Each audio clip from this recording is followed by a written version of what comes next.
Hello everyone. तो ये था जी मेरा एक छोटा सा ब्लॉग जिसमें मैं जा रही थी समालखा समागम में।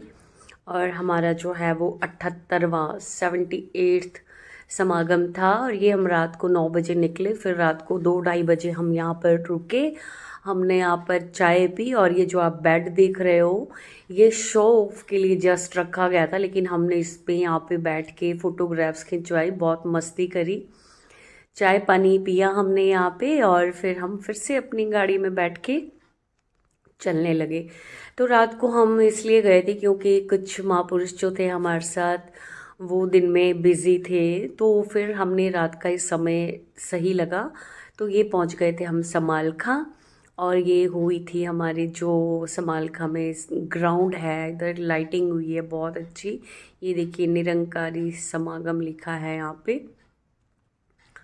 तो हम सुबह तकरीबन जो है वो 4:30-4 बजे जो है हम समालखा पहुँचे। फिर हम अपने अपने टेंट में गए। और अगले दिन मॉर्निंग में ये था स्वागतम लिखा है नीचे। और ये पहुँचे हम अपने गेट के पास, और हमने यहाँ से एंट्री ली और सीधे चले गए हम अपने टेंट में। और नेक्स्ट मॉर्निंग हमने फ़ोटोग्राफ्स खिंचवाई। और जो हमने रास्ते में फ़ोटो ली थी जब हम जा रहे थे, मेरे को अपने वहाँ जो मेरे मायके के सारे महापुरुष मिले और मैं उन्हीं के साथ रही क्योंकि मेरा नाम वहीं पे ही था। तो ये थे निमा दीदी और ये थे आशिमा और ये सारे वहाँ के मेरा सेवा दल, राजगढ़ का सेवा दल। और सबके साथ फ़ोटोग्राफ्स खिंचवाई और बहुत अच्छा लगा क्योंकि आप यकीन नहीं करोगे, शादी के 7-8 साल बाद जो है मैंने वर्दी पहनी। और जब शाम को उस दिन जो है वो सत्संग खत्म हुआ, तो नमस्कार जो है वो सत्संग के बाद ही होने थे। सब लोग बहुत ज़्यादा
तो ये था हमारा सत्संग के बाद का डांस। और फिर अगले दिन थी गुरु वंदना, जो कि सुबह शोभा यात्रा होनी थी और माता जी ने यहाँ से आना था। तो हम सुबह ही जो है वो 7:30 बजे ग्राउंड पहुँच गए थे।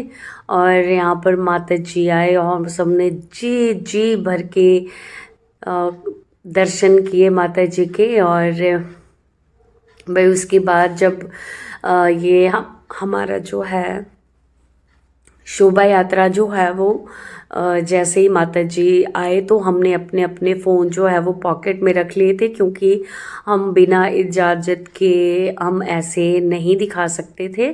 तो इसलिए जब तक माता जी नहीं आए तब तक माता जी आए, माता जी गए और फिर सीधे गेट पे पहुँचे।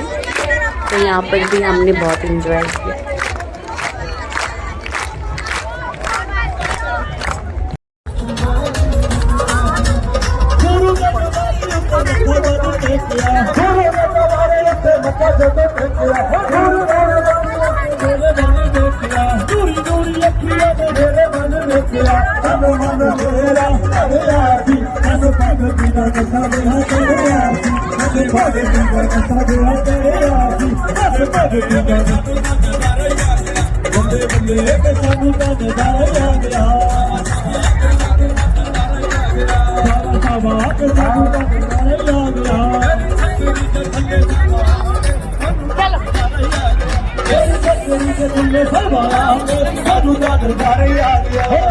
गुरु चरणा दे माल परी थाला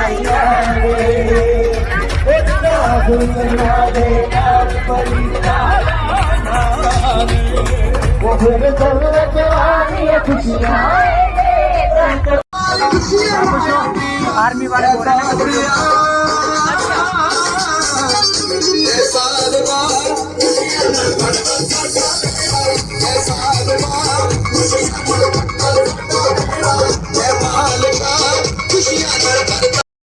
तो माता जी के जाने के बाद जो है गाड़ी में जो सिंगर थे संत, उन्होंने भाई पूरे जो सत्संग में जितने भी संत थे सबको नचाया। इतना अच्छी रही थी गुरु वंदना, सबने सबको माता जी ने इतनी आशीर्वादें दी कि पूछिए मत। सब अपनी भक्ति में मस्त थे और मैंने इतने समय के बाद जो है वर्दी को पहना था। मेरी खुशी का तो कोई ठिकाना ही नहीं था। माता जी से अरदास यही विनती है कि सेवा सत्संग सुमिरन देना माता जी, और जब तक भी ये जीवन है आप जी के चरणों में बीते। और इसके बाद ये जो संत थे इनके हाथ में ये जो वायलिन टाइप एक तारा कुछ बोलते हैं इसको, एक्चुअली मुझे इस इंस्ट्रूमेंट का नाम याद नहीं आ रहा है। हमने ये लिया और यहाँ पर इसके साथ भी बहुत ज़्यादा मस्ती करी। दिन में शोभा यात्रा करी, रात को हमने जो है वो गुरु वंदना देखी और उसके बाद हम सीधा अपने घर आ गए। अब अपनी बसों में बैठे और मैं अपनी होशियारपुर वाली साध संगत के साथ जो है अपने घर पहुंची। रास्ते में हमने चाय पी और महापुरुषों ने बहुत सेवा करी, बहुत अच्छा लगा। माता जी अपना आशीर्वाद ऐसे ही बनाना ताकि हर साल हम आपका समागम कर पाए और जैसा आप जी चाहते हो हम सबका जीवन वैसा बने, ऐसा आशीर्वाद देना। धन्यंकार जी।